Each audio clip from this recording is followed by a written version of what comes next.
Right. Well, thank you, Ed.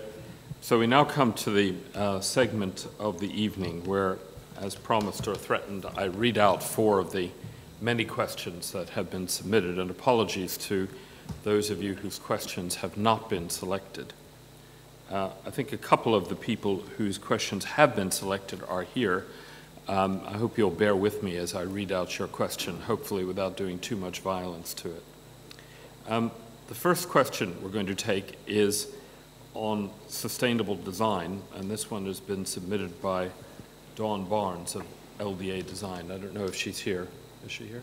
Yes, she is.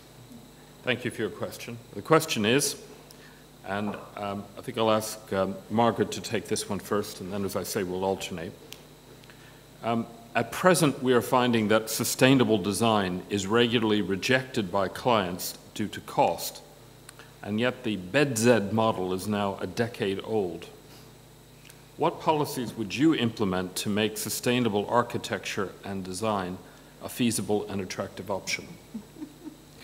I mean, I hope, in a sense, I answered that question in my initial remarks. I think ensuring sustainable design is a must, and it's the biggest challenge probably facing all of us over the coming decade. So what would I do? I think I'd do what we are doing, which is set these tough targets on CO2 emissions. Try and do things like, I mean, we've got Peter Mandelson is now undertaking a review within BIS on low carbon construction, which is important to see what further initiatives can come forward to minimise CO2 emissions that way.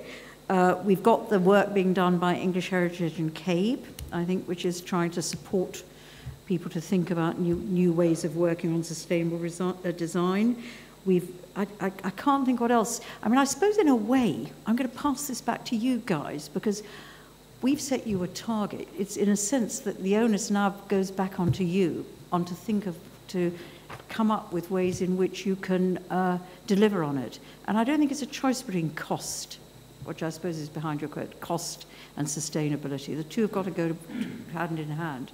And it goes also back to it, just because there's going to be less money, we mustn't give up on the objectives of both good design and sustainability within that. And we've got to continue to find ways of actually ensuring sustainable buildings at a lesser cost. And probably the only other thing is we should probably be pulling down less, I think is the answer, pulling down less and working with existing buildings more. That might be the other bit I would put in there. Thank you. Ed? Well, I think it's very, very important, and it is a very difficult thing to achieve. When I sat on the Environmental Audit Committee, we did an inquiry into sustainable homes, and I always remember the developer who came and said that they built a development and they offered a kind of suite of environmental products for the home which you could buy if you buy the house off plan, and then you were offered this additional, a bit like alloy wheels or something if you're buying a car, you were offered this additional priced up measures to make your home more sustainable. And I shouldn't laugh, but they said that in this development they only sold one of these packages, and that was to the architect. So there's clearly an issue if people think, to put it absolutely bluntly, if it's going to cost them more, they're not attracted to it. I think it's important to get a definition of what a zero carbon home is. My understanding is that we still don't have a definition of what a zero carbon home is, and that Grant Shapps, who's our housing spokesman, is very committed in the early weeks and months of a Conservative government getting a definition of a zero carbon home, so at least we know what target we're aiming for.